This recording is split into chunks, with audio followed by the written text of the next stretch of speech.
Ameanguka. Nisikie ameanguka kabisa, ameanguka. Sasa naomba unisikilize kwa makini kabisa.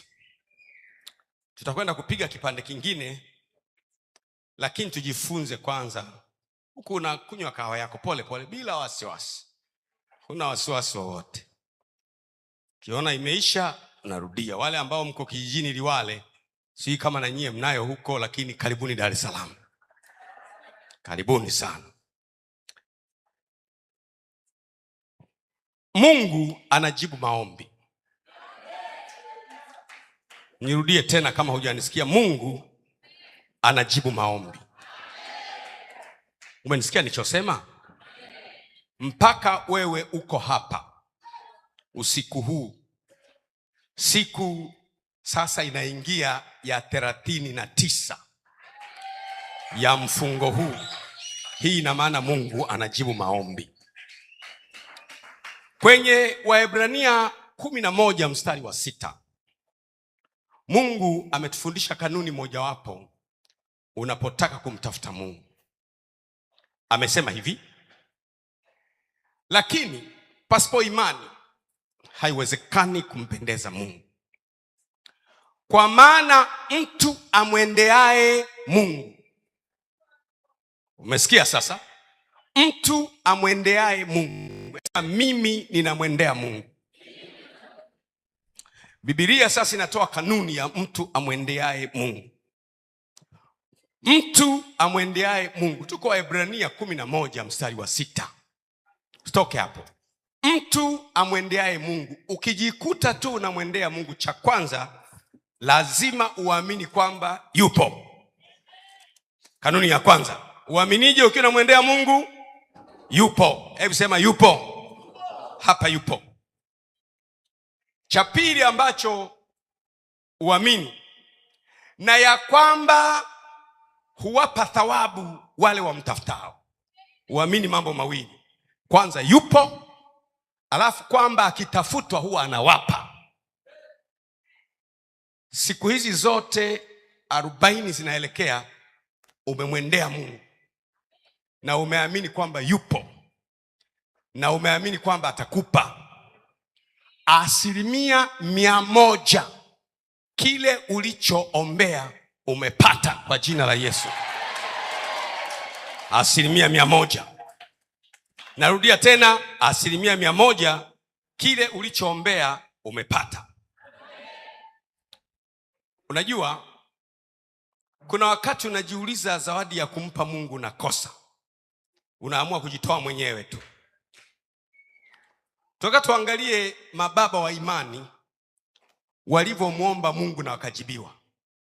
Baba zetu wa imani. Biblia haina babu wa imani, wala shangazi, wala mjomba. Mara tu mtu akikuita babu, hana sifa ya kupokea baraka kutoka kwako. Kwa sababu agano la baraka lina baba. Baba anapokufa watoto wanarithi, si babu. Na ndiyo maana pamoja na kwamba Ibrahimu, Isaka na Yakobo wameishi muda mrefu, bado wanaitwa baba. Hakuna mtu wa karne ya 4 au ya 5 au ya 6 au ya 19 au ya 21 tunayoielekea amemuita babu. Wanaitwa baba wa imani. Hebu sema baba wa imani. Na walichaguliwa watatu tu. Ibrahimu na nani? Siziki, Ibrahimu na nani? Ibrahimu na nani? Isaka na nani? Na Yakobo. Unajiuliza, kwa nini baba wa imani ni Ibrahimu, Isaka na Yakobo? Wana nini hawa? Kwa nini asiwe Nuhu na Henoko na Metusela? Kwa nini? Kwa sababu hawa wanaoitwa kama mababa. Ukiona kwa mfano Nuhu alikuwa mwenye haki katika wakati wake, akampendeza Mungu, akajenga safina, akachukua wanyama wakaingia ndani ya safina, na alipotoka ndani ya safina akajenga madhabahu, akamtolea Bwana, na ndiyo amekuwa mwanadamu. Sisi tunatoka kwa Nuhu, ila hakuchaguliwa kuwa baba wa imani. Henoko aliyetembea na Mungu mpaka akatwaliwa, hajachaguliwa kuwa baba wa imani. Wale mababa wa imani ukiangalia kama wamepinda hivi. Wale mababa wa imani kama kuna wale kabisa ambao ungeona majitu yanafaa kuwa baba wa imani. Mwangalie mwenzako. Mwangalie, si kwa wema wala kwa uzuri wala kwa ubaya. Mungu hachagui hivyo. Na ndio maana hata wewe vile vile ulivyo amekuchagua. Sasa nisikilize kidogo. Na tafakari, Ibrahim kabisa umchague awe baba wa imani, mtu ambaye anaambiwa na malaika kwamba atapata mtoto, anacheka. Malaika siku hizi imekuwa na utani mkubwa. Unajua wengine huwa anafikia alicheka tu Sara, na Ibrahim mpaka akacheka, kwa sababu Ibrahim sasa ana miaka 99. Anamwambia Mungu kwamba Mungu Bwana, mtu mwenye miaka 100 anaweza kweli kupata mtoto? Ni afadhali nina katoto kengine ka nje ya ndoa kanaitwa Ishmaeli, haka ndio kachague. Mungu nachagua ruti ndefu. Mungu anasema huyo atazaliwa mtoto kwako katika uzee wako, huyo ndiye agano langu nitaliimarisha na yeye. Sasa mimi naanza kutafakari, hama baba wa imani Mungu alitumia vigezo gani? Kwa wakati ule yuko Pastor Baraka, angekuwa kabisa baba wa imani. Angekuwepo Gideoni kabisa wakati ule, na alivyo na moto hivi, au Gershom alivyo na moto, au Pastor Eldad anapowaka. Singekuwa baba wa imani kweli, wasingekuwa. Kwa sababu nimewaangalia watu kadha wa kadha kwenye Agano la Kale wenye sifa za kuwa baba wa imani. Kwa mfano Metusela ndiyo jitu, liliishi miaka 969. Ndiyo mwanadamu aliyeishi miaka mingi kuliko mtu yoyote. Si baraka ya kuishi muda mrefu, lilifaa hata kama likiitwa baba. Mtu ameishi karne moja bwana, ameishi milenia. Imepungua kama miaka 21 tu akaishi milenia. Ila kwenye mababa wa imani hayumo Metusela. Unaona, labda Yaeli ambaye yeye aliishi miaka 962, naye hayumo. Nuhu aligonga miaka 950, naye hayumo. Na safina yake, na kumjua kenge mwanamke na kenge mwanaume, na kujua kipepeo cha nachike na kipepeo cha naume, chula mwanaume na chula mwanamke, na hekima hiyo yote ya kujenga safina, kwenye baba wa imani hayumo. Na tunaona kabisa Nuhu akapata neema machoni pa Bwana, ila kwa baba wa imani hayumo. Basi mngesema kama mmewasahau hawa wote, Adamu basi. Adamu ambaye mtu, unajua sisi sote tuliopo tumezaliwa, Adamu peke yake yeye ameamka mtu mzima tu hivi. Ukiulizwa taja mtu kwenye Biblia aliyeamka mtu mzima, yaani hajanyonya, hajavaa nepi, hajakunywa Cerelac kama alivyokunywa Gerald Baru, yaani yeye akaamka tu, na utu uzima wenyewe amepimiwa. Hatujajua aliamka kwenye miaka 80 au 90 mzima. Yani hii ni ajabu hiyo. Hajafungwa nepi, hajabebwa na mama tumboni. Huyu si ndio angefaa kuwa baba wa imani? Na akaishi miaka 930, 930, ila si baba wa imani. Natufundisha nini? Angalau basi tungeelewa mwanae Seti, kwa sababu baada ya Kain na mwenzake wamevurugana, akazaliwa Seti ambaye aliishi miaka 912, lakini si baba wa imani. Unajiuliza, Bwana, hebu tuwekee mezani vigezo. Wazungu wanasema give us the criteria, vigezo unavyotumia kwamba huyu awe baba wa imani. Tungesema angalau Kenan aliishi miaka 910, Enos aliishi miaka 905. Si baba wa imani. Mpaka Mahalaleli aliishi 895. Si baba wa imani. Lameki, mtu wa kwanza kuoa wake wawili,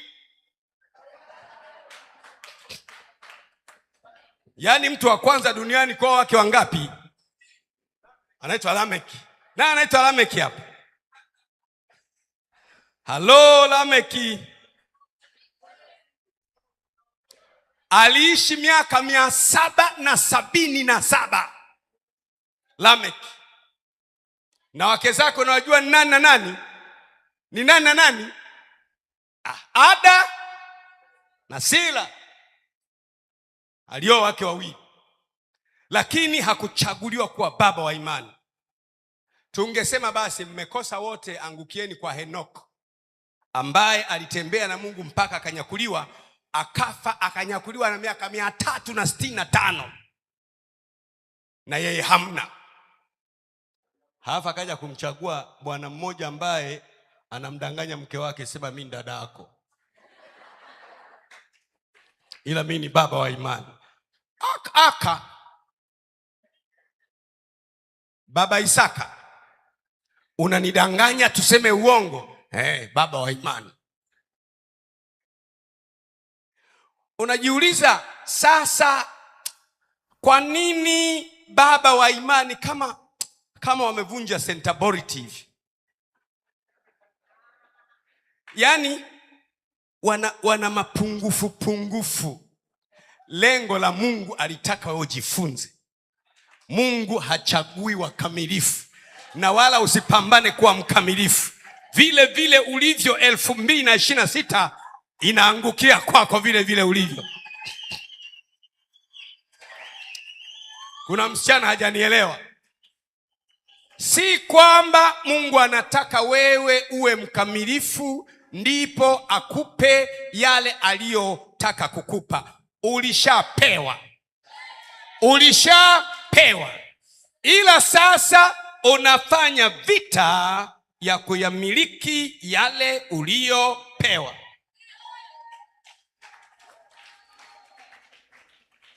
Nikupe mfano. Juzi mimi nikamwambia Askofu Eldadi nimekupa gari. Nikampa. Tumishi wa Bwana si unayo? Ila kitabu cha gari sijampa. Atakiwa afanye vita ya kupata nini?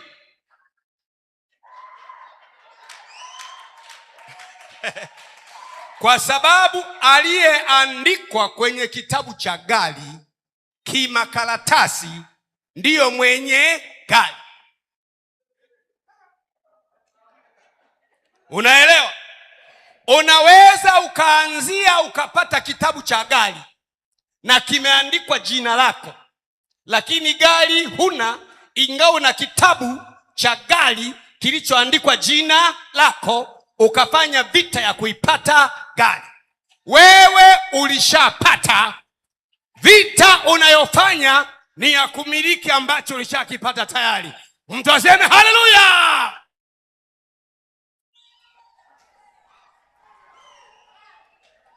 Hebu sema mimi ni yule niliyepangwa kuwa kabla ya kuwekwa kwa misingi ya ulimwengu. Siombi ili nipate, nilishapata.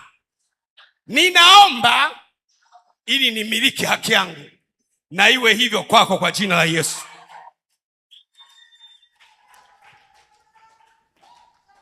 Hebu kaa kidogo.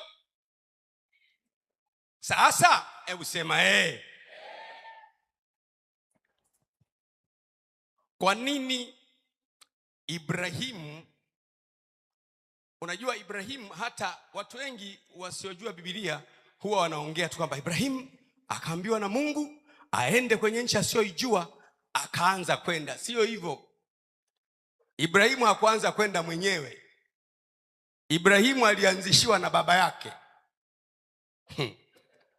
Kwa taarifa yako sasa, mimi lengo langu sio kuwaonyesha mapungufu ya mababa wa imani, lakini nataka nikuonyeshe kwamba Ibrahimu angekuwa hapa na wewe uko pale, kiroho chako ni kikali kuliko cha Ibrahimu. Ila sasa wewe hujachaguliwa sasa. Umenielewa? Tofauti ingekuwa kwamba you are so smart, you are so good, you are capable, you can make it, but the only difference is that you are not chosen by God. Kwamba unaweza, una nguvu, unapeleka majeshi. Tofauti iliyopo kwamba hujachaguliwa sasa. Una uwezo ila hujachaguliwa. Sasa ananifurahisha sana. Hebu tumwangalie Ibrahimu kidogo, sio madhaifu, lakini nataka uangalie jambo. Hebu tuangalie jambo moja kuhusu baba Ibrahimu. Ibrahimu aliomba Mungu. Ibrahimu kwenye Mwanzo sura ya 11, Genesis 11, as we read from verse 27.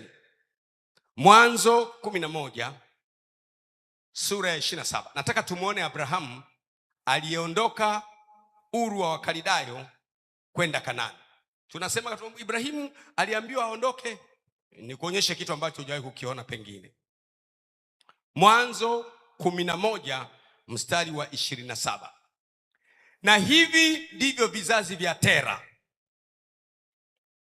Tera akamzaa Abraham na Nahori na Haran. Haran akamzaa Rutu. Kumbe baba yake Abraham anaitwa Tera. Watu wote waseme Tera. Tera akazaa watoto wangapi? Abraham, Nahori, Harani. Harani naye akamzaa nani? Rutu, aliyekuja kuondoka na Abraham. Tunapata picha. Kumbe Rutu ni mtoto wa mdogo wake na Abraham. Kumbe Rutu anamwita Abraham baba mkubwa. Umenielewa? Kwa hiyo Tera ana watoto wangapi? Watoto wangapi? Wa kwanza Abraham, wa pili Nahori, wa tatu Harani, baba yake nani? Rutu. Mstari wa 28. Harani akafa kabla ya baba yake Tera katika nchi aliyozaliwa, yani katika Uru wa Wakaldayo. Kati ya hawa watatu waliozaliwa, nani kafariki mapema? Harani, baba yake nani? Rutu. Unaanza kumwelewa. Kumbe ndiyo maana walikuwa wanaondoka na Rutu. Kumbe maskini ni yatima, amefiwa baba yake. Hata wewe tungemhurumia Rutu, lakini wewe ni mwepesi kusema Abrahamu aliambiwa aondoke peke yake, akamchukua na Rutu. Kumbe Rutu amefiwa na baba yake Haran kabla hawajaondoka. Sawa sawa, Sawa sawa. Ule mstari unaofuata tusome kwa kutafakari. Nataka upate kitu kimoja hapo kitakachokusaidia. Hebu fumba macho kidogo, sema Baba Mungu, nifungue moyo wangu nilielewe neno lako na lifanyike baraka katika jina la Yesu. Amen. Mstari unaofuata tusome wote kwa pamoja sasa. 1, 2, 3. Mbona unasoma bwana kama sio saa 8:30 bwana? Hebu soma kwa bidii. 1, 2, 3.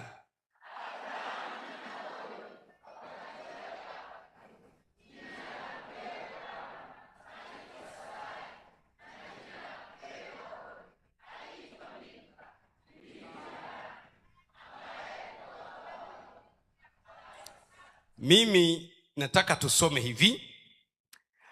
Abraham na Nahori wale waliobaki watoto wa Tera wakajitwalia wake. Jina la mke wa Abraham akaitwa nani? Sarai. Na jina la mke wa Nahori akaitwa nani? Milka binti Harani. Ni binti wa nani? Harani ni nani? Kwa hiyo huyu kamuoa nani yake hapo?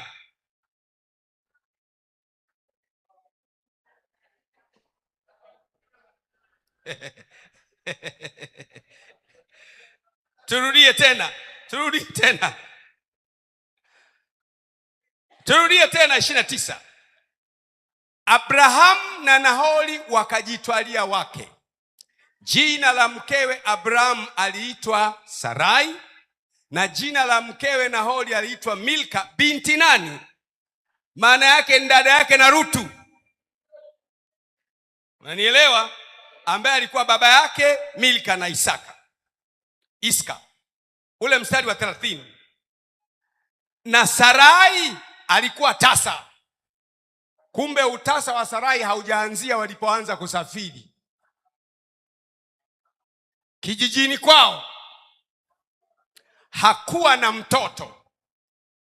Ule mstari wa 31 ndio kwenye hoja sasa. Hapo bado wako Uru wa Wakaldayo. Mungu hajaongea na Abrahamu. Abrahamu ni mngoni wa kawaida hapa.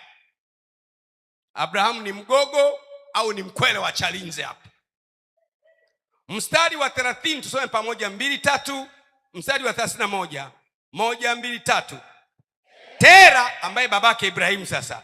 Tera akamtoa Abrahamu mwanawe na Rutu mwana wa Harani mwana wa wanawe na Sarai mkwewe mke wa Abrahamu mwanaye, wakatoka wote katika Uru wa Wakaldayo waende nchi gani?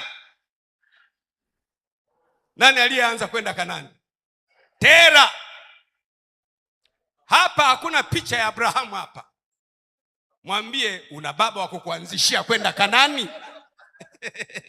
Muulize unaye baba wa kukuanzishia kwenda Kanani?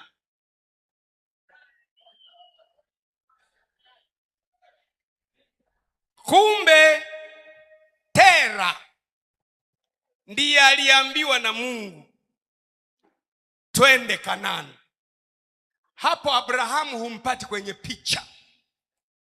Nirudie tena kwa mtu ambaye haijamkorea. 31.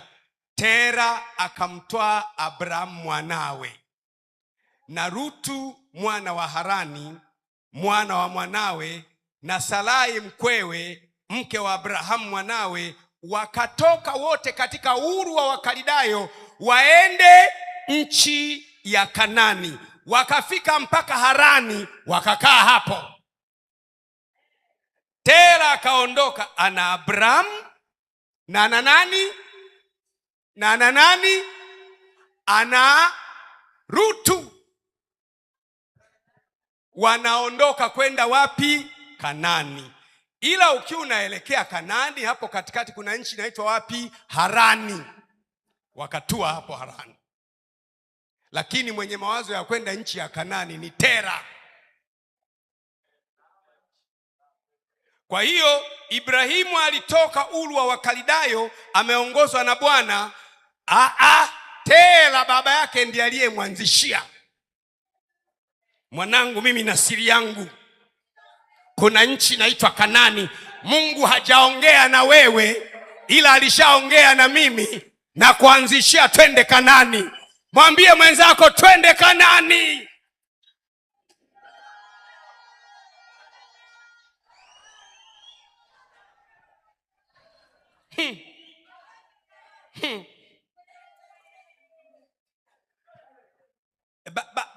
Because we don't read the Bible, tunawaza kwamba Mungu akaongea na Abrahamu, ondoka uende nchi ya Kanani.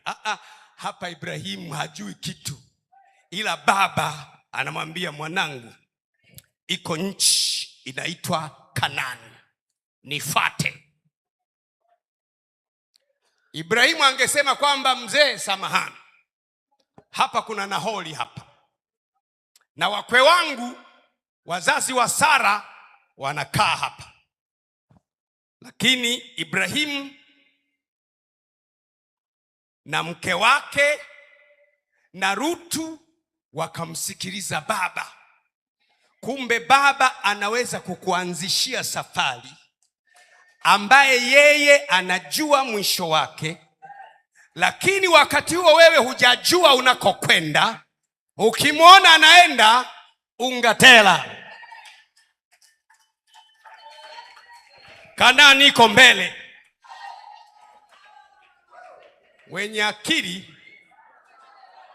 wamejua kwamba baba Tera ameiona Kanaani, lakini kuna baadhi ya watu tutawaacha Harani. Sema sio mimi, na kwenda Kanaani pamoja na baba Abrahamu, sibaki Harani hata kidogo.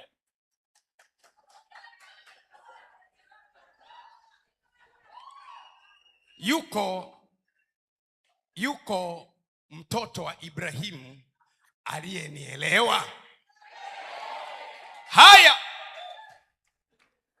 sasa walipokwenda, tusome mstari unaofuata. Walipofika Harani, Tera akafariki. Wakakaa hapo Harani, Tera akafanya nini? Akafariki. Hapo Harani ndio Mungu akaongea na Abrahamu sasa. Kwa hiyo Mungu ameongea na Abrahamu, Abrahamu akiwa ameshaanzishiwa safari na baba yake. Nimekuanzishia, twende sasa, twende. Nimekuanzishia kwamba siku hizi 40 ni siku za kupenya kwenye mambo yaliyokuwa magumu kwenye maisha yako. Kupenya kibiashara, kupenya kindoa, kupenya kikazi. Mtu apige kelele, penya!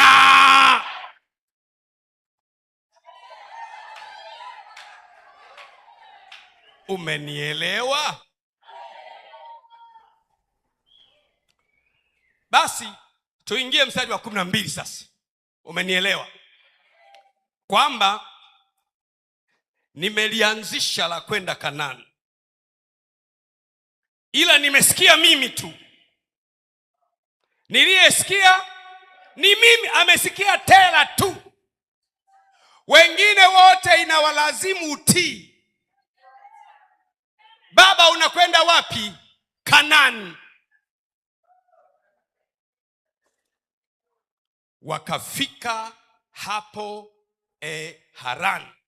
Tusome mstari unaofuata baada ya kuwa wamefika Harani. Mstari wangapi huo? Mstari wangapi huo? Haya, 1, 2, 3. Umepotea mbona bwana? Mstari wangapi huo? Mstari wangapi huo? Haya, tusome 32. 1, 2, 3. Siku za Tera zilikuwa miaka 205. Tera akafa. Wapi? Kwa sababu Kanaani alianzisha tu, ila ilikuwa na mwenyewe.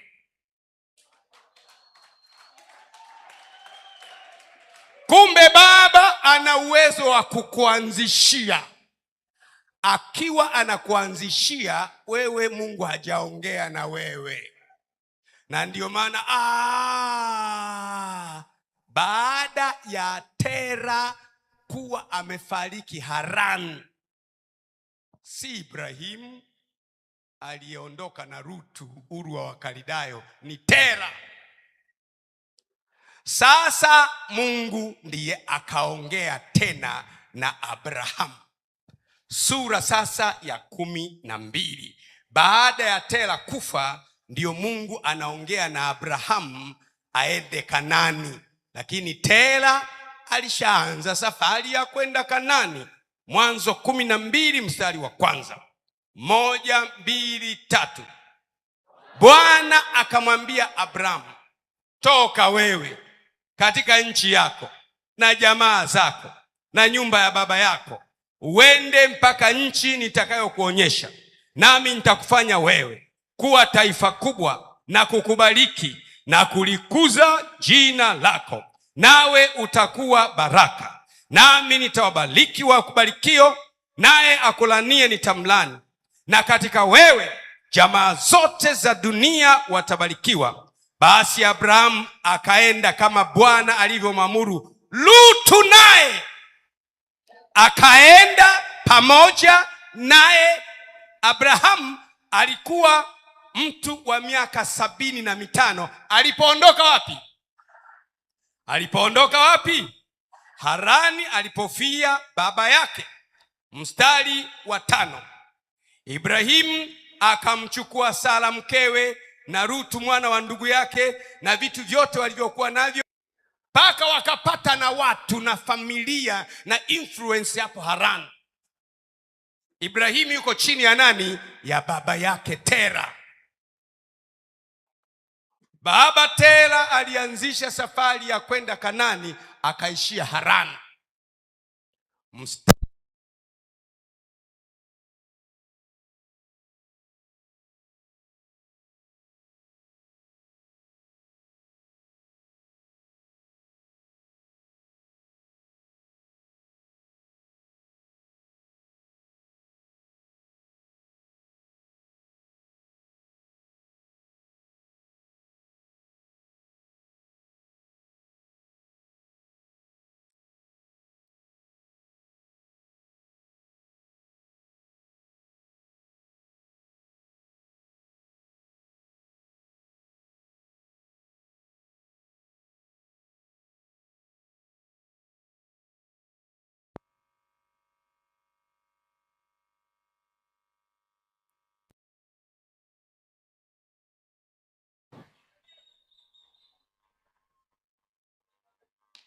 Mstari ule wa 5 turudie.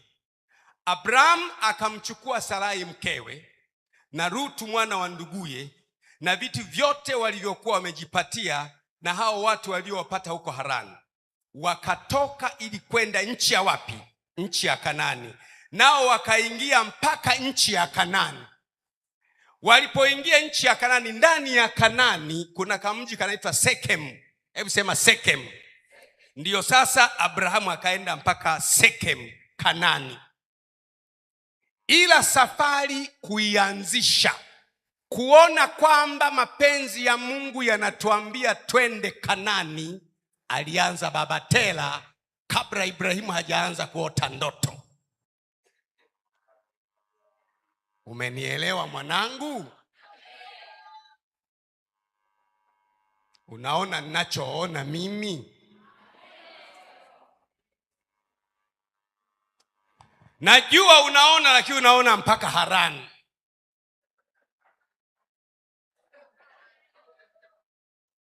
Najua unaona mpaka Harani. Mwenzako ambie sisi tunakwenda Sekem. Sekem. Kwa hiyo unaanza kuona kumbe si kwamba baba wa imani ni mkamilifu sana huyu Abrahamu. Kumbe ndiyo maana Mungu anawachagua wanyonge wa dunia hii ili awaaibishe wenye nguvu.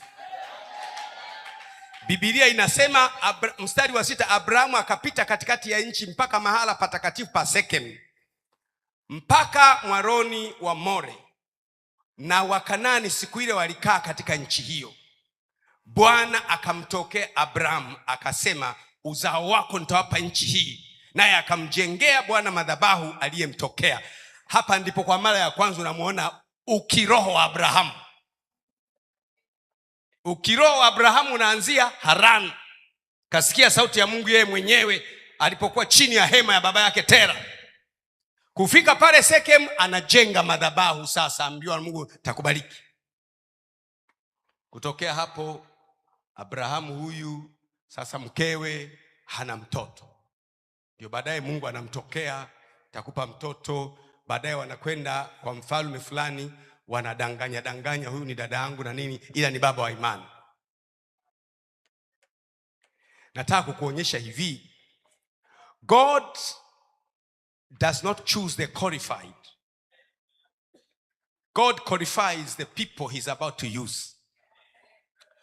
Mungu hawachagui wenye sifa, ila anawapa sifa anaotaka kuwachagua. Na ndio maana ugomvi duniani leo, mimi kweli na hali nilionayo na unyonge wangu na madhaifu yangu hapa na nilipo, nijite mwana wa Mungu kweli, sio kufuru hii. Wewe ni afadhali kuliko Ibrahimu. Mungu anachagua watu si kwa sababu ya uzuri wao, na anakataa watu si kwa sababu ya ubaya wao. Ni ili kusudi lake la kuchagua lisimame. Yaani Mungu anaweza kumchagua mtu mpaka mkasikitika.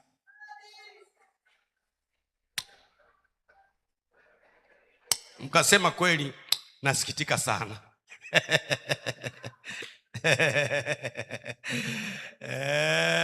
Siku moja mimi nilisoma wakati Yesu anachagua wanafunzi wake 12. Nikasikitika sana. Biblia inasema Yesu akaenda mlimani, akaomba masaa 12. Aliporudi akachagua wanafunzi 12. Ina maana kila saa mwanafunzi mmoja. Yaani kila saa, baba nionyeshe. Saa ya kwanza akaonyeshwa Petro. Akaingia saa ya pili, nimempata wa kwanza baba, nimempata wa kwanza. Saa imeisha, akaambiwa Yuda Iskariote. Akashona tena saa nyingine Bartholomayo, saa nyingine 12.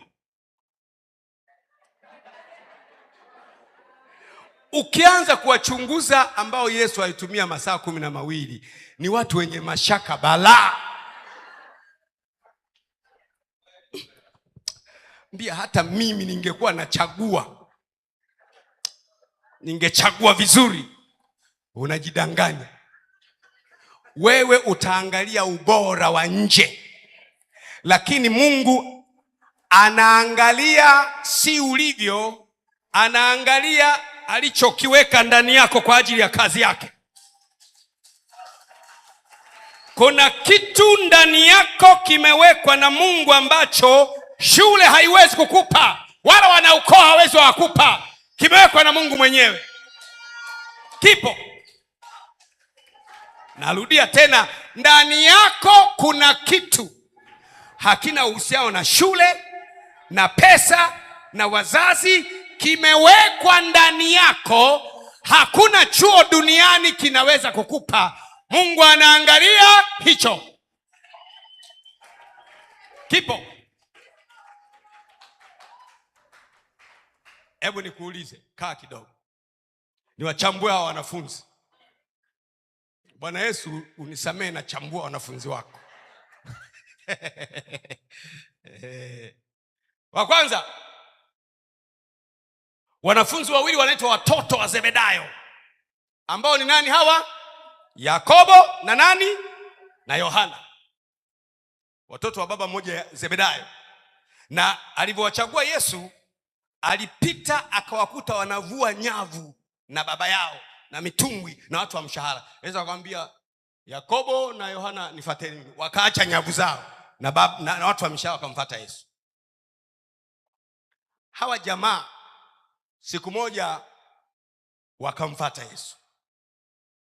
Wakamwambia, Bwana Yesu, tunaomba si tuongee na wewe hapa kama familia. Yaani wewe ni watoto wa baba mmoja. Wanamuomba Yesu waongee nao kama, yaani awaache wanafunzi wengine tutete, kwa sababu sisi ni watoto wa Zebedayo. Na wanajulikana kwa Biblia wanaitwa wana wa ngurumo. Nitakuelezea baadaye ngurumo maana yake ni nini. Muulize wenzako, wewe ni mwana wa ngurumo? Yaani wao ni wakunungunika tu. Wakamuita Yesu. Wakamwambia, Bwana Yesu, mimi sinajua ni Yakobo na mdogo wangu huyu Yohana. Baba yetu tunamkumbuka mzee Zebedayo, tukutana kule, unamkumbuka, unanipata?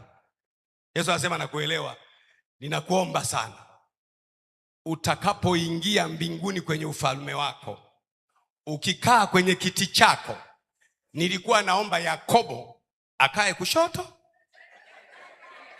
na mimi nikae kulia. Wakati na Yesu na yeye anakwenda kukaa mkono wa kuume wa baba yake. Ila jamaa wa binafsi balaa.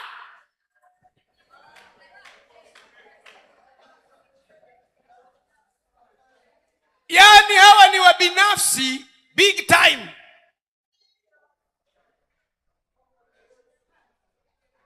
Ni wanafunzi. Unamuuliza Bwana, na Yakobo umetumia saa nzima kumchagua na akawa hivi. Yesu angeniambia mjinga Askofu Gwajima, niachie mimi, siangalii asemayo mtu. Iko hazina nimeiweka ndani ya mtu, vile vile alivyo, hazina hiyo ndio naifuata. Ndani yako iko hazina imewekwa na Mungu. Hiyo hazina ndiyo imemsababisha Mungu akakuleta hapa na ukafunga siku 40. Ile hazina anataka kuitumia. Piga kelele haleluya. Nataka leo ufute kule kupinda kwako na uache. Baba Mungu, najua sisi ni wadhaifu. Mungu hatafuti bouncer, anatafuta wale wadhaifu wale, ili kwenye udhaifu wako ndiye atukuzwe yeye, ili kwenye kulialia kwako atukuzwe yeye, ili kwenye kuanguka na kuinuka kwako atukuzwe yeye, ili kwenye machozi yako atukuzwe yeye. When I am weak, then I am strong.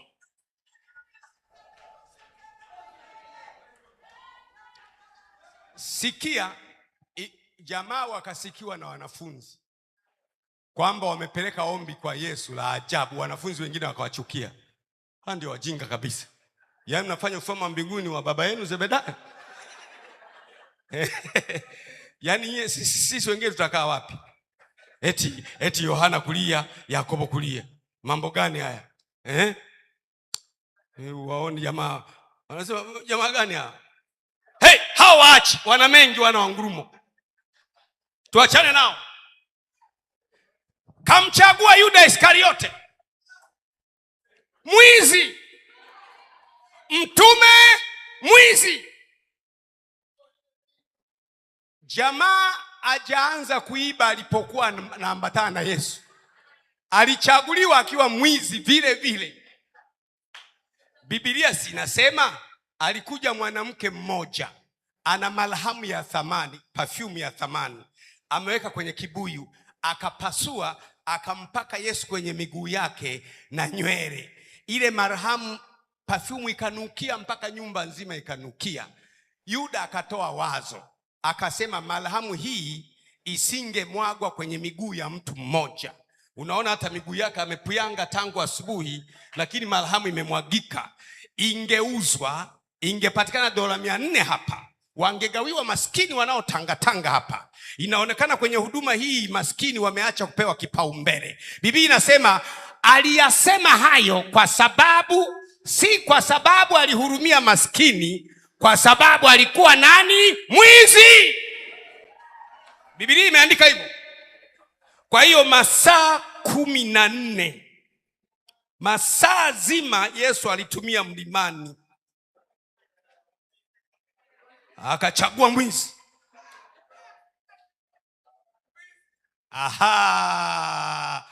Nani mwenye ujasiri wa kumuuza Bwana wa mabwana kama sio mwizi? Kwa sababu ilikuwa imeandikwa Agano la Kale, lazima mwana wa Adamu auzwe. Kile kitendo cha Yusufu kuuzwa kwa vipande 30 ni unabii wa kuna mtoto mwingine atauzwa kwa vipande 30. Nani amuuze Bwana? Kwa hiyo Yesu lazima achague mtu special wa kazi hiyo. Anasema nimekuchagua wewe, kuna kazi utanifaa. Kwa sababu mimi lazima nife. Yesu hakutakiwa afe na malaria, alitakiwa apigwe, auzwe, afe. Wale wanafunzi wote wanajua Bwana wangu, Bwana wangu. Yuda yupo tu, nitakuuza tu. Umenichagua mwenyewe lakini nitakupiga bei. Ipo siku. Ukiwa na wanafunzi 12, Yuda ni huyu. Ukiwa na 24, Yuda ni hawa. Ukiwa na 36, Yuda ni hawa. Ukiwa na 48, Yuda ni hawa. Askofu Gwajima mwenye watoto 10,000, Yuda 1000.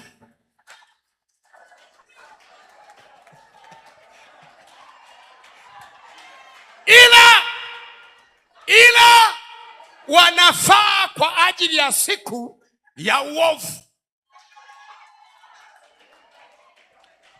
Umenielewa?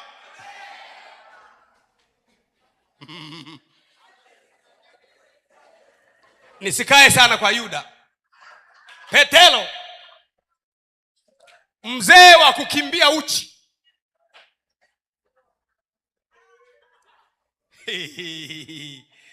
Yaani Petelo, Yesu anakamatwa, amejitanda nguo. Biblia inasema ndiyo yule mwanafunzi Yesu alipokamatwa akatupa nguo akakimbia uchi. Ila ni mtume, apostol. Akafata baadaye kwa mbali kwa kunyemelea, akamkuta Yesu analishwa kipigo na watu wanaota moto pale, wanaofurahia kumpiga Yesu. Jamaa naye akakaa pale, amekaa kiaina yake. Alafu wakati wanaongea, kuna jamaa waliomkamata Yesu bustani ya Getsemane, si walimuona jamaa ndiye alikimbia uchi? Jamaa mmoja akamwambia, ila wewe mbona ni kama yule jamaa wakati tunakamata ulikimbia bila nguo? Akasema haki ya Mungu, huyu unayemwongelea simfahamu kabisa. Haki ya Mungu. Wale jamaa wakasema, bwana tusisingizie mtu bwana, ila ni mtume.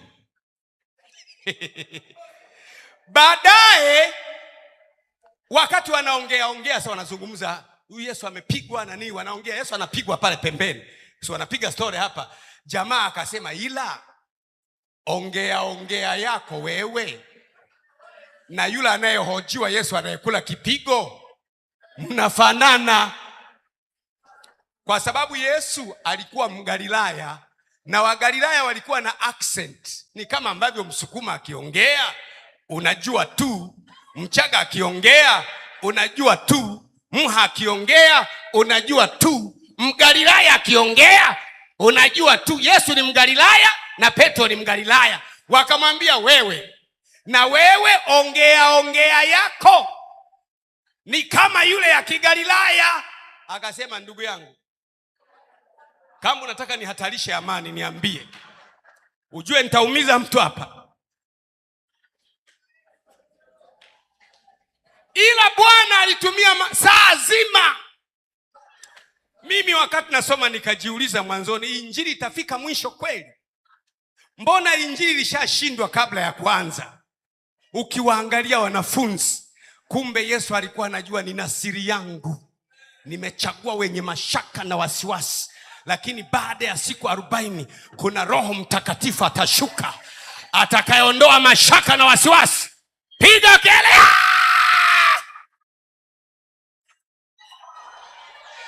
Nimechagua wa kawaida sana, lakini baada ya mimi kufa, kuzikwa na kufufuka, kuna Roho wa Mungu atakuja. Hawa jamaa unaowaona watabeba chenge cha moto, watakuwa mashujaa tayari kufa kwa ajili yangu, kwa sababu Roho wa Bwana anakaa ndani yako. Mungu ameweka kitu ndani yako. Usiangalie sura yako, kushindwa kwako, magumu yako, wasiwasi wako, kutokuolewa kwako, kutokuchumbiwa kwako. Hauna dosari yoyote. Mungu ameruhusu ukae kama ulivyo, amewekeza ndani yako kwa ajili ya saa ya mwisho. Piga kelele! Shanda kapasata, shondo kokoposata, shabarakosakasha, shabo sheke pasatata, ya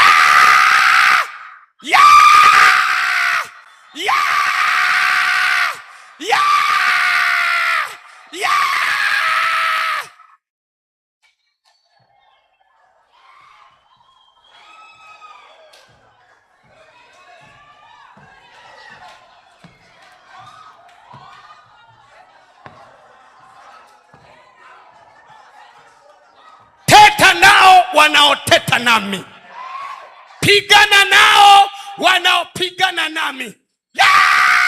Kekekeke sata shatata kapasata shotoko seka papapa raka pashatatata.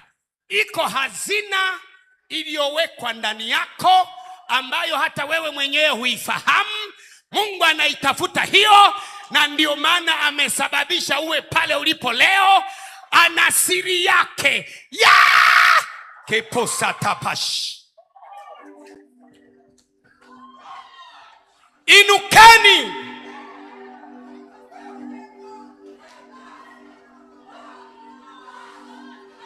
rakakakasatata shandeke papapapa saka parabatatata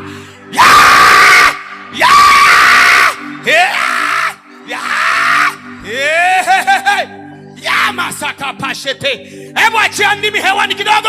Shata kapasetete shapaka pata parabato shandeka pashata rabarabaka posata yamerabaka pasoto shandekere kapasata shoko soko taka paraba beria makapashata tata shetete pasata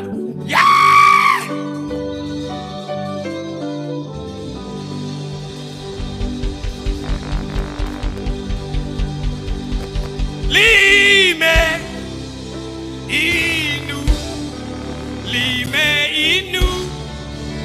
liwa neno lako